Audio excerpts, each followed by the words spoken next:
عمرك قبل كده سمعت عن جنون الشهرة؟ طب عمرك شفتها؟ أصل محمد رمضان السنة دي بيتم 20 سنة في عالم الفن، ومحدش كان عارف هو بيدور على إيه بأعماله المثيرة للجدل دايما، لحد ما حبه للشهرة وصلته لبدلة زوزو وقمة الاندهاش. فنجان قهوتك المتين، لايكك الجميل، أحكي لك.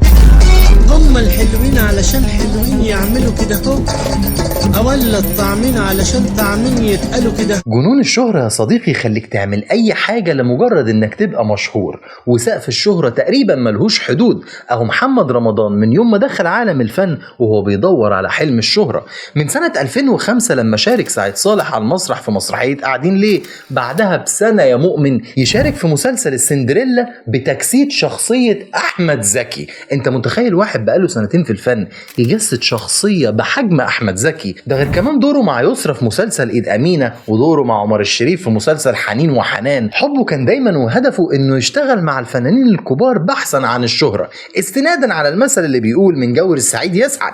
لعلمك بقى إن معظم الأدوار اللي عملها محمد رمضان فنانين كبار جدا كانوا بيخافوا يعملوها خوفا لإثارة الجدل، إلا إن محمد رمضان كان بيجري عليها عشان الناس تتكلم عنه، مش مهم يقولوا إيه، المهم إنهم يتكلموا. فيعمل دور زي مثلا شخصية سعيد في فيلم احكي يا شهرزاد، ويعمل تقريبا هو نفس الدور في فيلم الشوق بعد كده.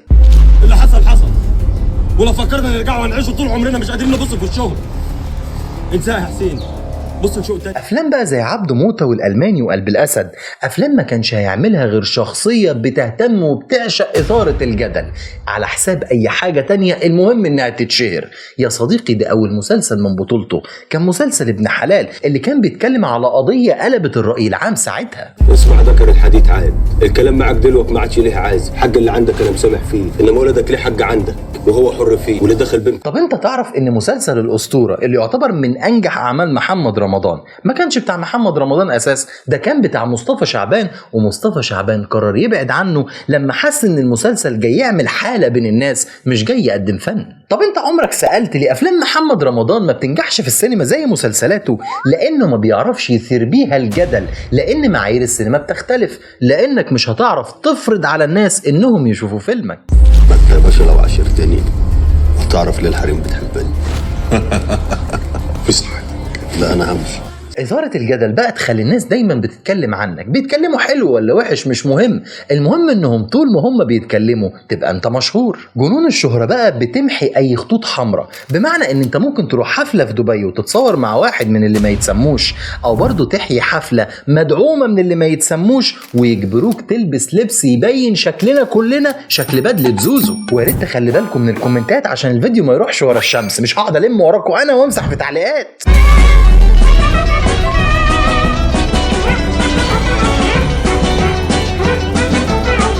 أعمال محمد رمضان الفنية خالية من الفن، ولكنها مليانة بإثارة الجدل، وجعفر العمدة أكبر دليل. ويمكن ناس كتيرة برضو كانت قالت إن برنامج مدفع رمضان اللي اتعرض في رمضان اللي فات يعتبر شكل من أشكال إثارة الجدل اللي محمد رمضان بيعملها، إلا إني في الحتة دي بالذات مش مهتم بفكرة إثارة الجدل. المهم إن البرنامج كان بيقدم خير للناس من وراء أغراضهم مهما كانت أغراضهم دي إيه. مين لابس كلسون؟ في حد لابس كلسون؟ هات حضن حد. لابس كلسون؟ لابس كلسون. ايفون؟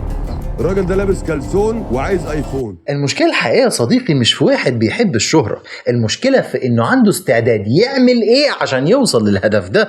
والكارثة الاكبر هي الجمهور اللي بيضحك على مشاكله وبيحولها لنكتة. هو ده بقى الجمهور اللي هيبقى قدوته ورواده مهرجين. وبص على السوشيال ميديا، مليون واحد طلع عمل فيديو بيتريق على محمد رمضان من غير ما يقول كلمة توعية واحدة. الفسح والهي والعربي بالنسبه لامريكا سخنه عاليه قد ايه؟ يمكن ما تدخلش امريكا تاني بعد الحفله دي تحديدا. جنون الشهرة هو مرض العصر، والأنجح دايما هو الأكثر جنون، ومفيش مهرج في الزمن ده مش هيبقى نمبر 1.